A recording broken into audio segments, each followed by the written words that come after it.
Hello folks. There are tons of cheap Chinese stick welders available out there, and I've actually reviewed a couple of Amoco branded welders already. Recently I came across this Autool EWM308, and it was just unique enough to get my attention. It has a different look and form factor than most of the other welders out there, and it has buttons for adjusting the amperage rather than a knob. So I decided to check it out because it was just something a bit different. If you've watched my 2 Amoco welder reviews, you saw that I had problems and found odd quirks with each of them. But the problems seem to escalate with each of these cheap Chinese welders that I review, and I'm not being left with a good overall impression. The Amoco TIG 225 had an unusable shielding gas input fitting, and the stick electrode holder kind of fell apart a bit after some use, but it welded pretty good, and a rubber washer got the gas fitting to seal well enough for use. The Amoco ARC 140 had improperly labeled positive and negative output terminals, and the internal fan connector was disconnected initially when I received it, so it required disassembly to fix that issue. The 140 also didn't weld quite as well as the TIG 225 did. And this welder here continues the ratcheting up of the problem scale. The first issue is simply that the power cord is loose on the back of the welder.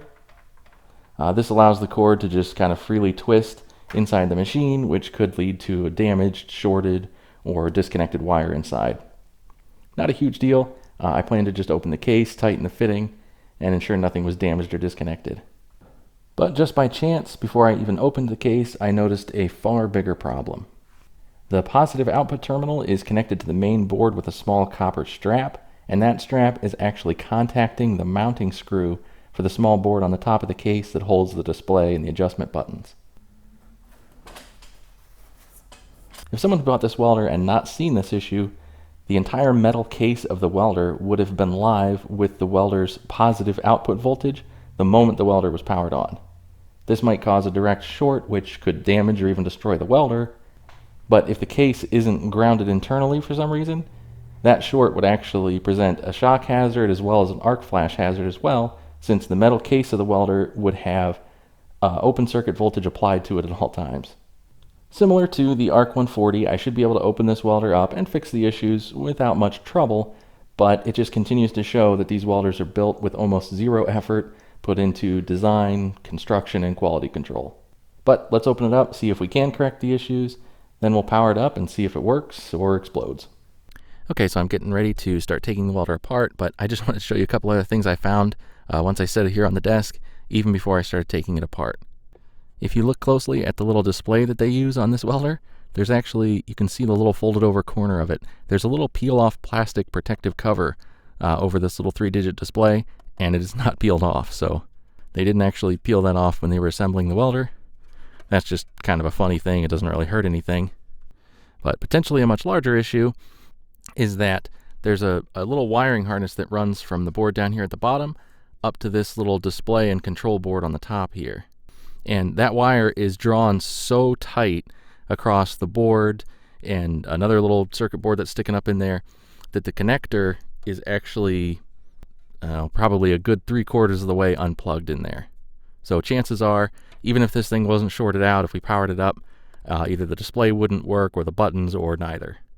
You can just kind of see it right there. That wire is super tight, and it's actually pulling that connector out of its socket a little bit.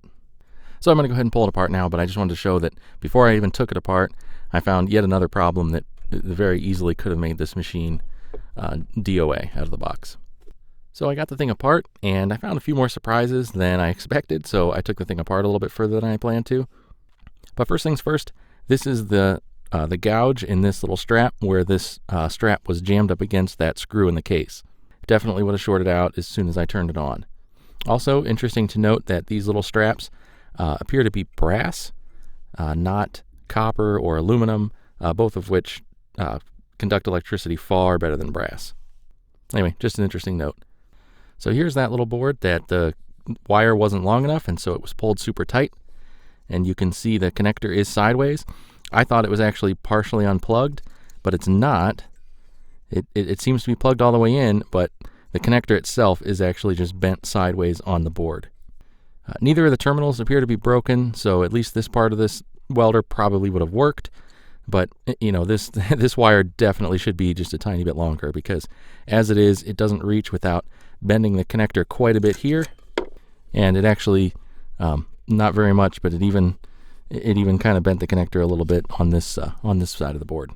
Other just poor assembly issues that I ran into: the 4 screws that held this board in place were all very loose. They weren't even just not tight, they were like completely loose. I mean, they were probably a full turn from tight. Also, it is just the ground wire, so it's not a huge issue, but the ground wire was pretty severely pinched the way it was installed, and it's kind of hard to tell, but that is very nearly through the insulation. Now, another issue that's not a construction issue, but I believe is a design issue: these are the main rectifying diodes for the main DC output current of the welder. And even on the Amoco ARC 140 that I reviewed, these were 60 amp rated diodes. On this one, from all the specifications that I can find based on the part numbers that are on these are actually 25 amp diodes. So considering both say in the specifications 140 amp max output, I would say these diodes are very highly suspect for allowing that much output current. Having said that, while the advertisements and the specifications listed there list this as 140 amp max output, strangely enough, the data tag on the bottom of the machine actually lists it as 250 amps at 60% duty cycle and 185 amps at 100% duty cycle.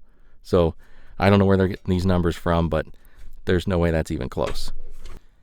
And finally, probably the main issue that I found once I opened it up is just cold solder joints galore on the back of the welder.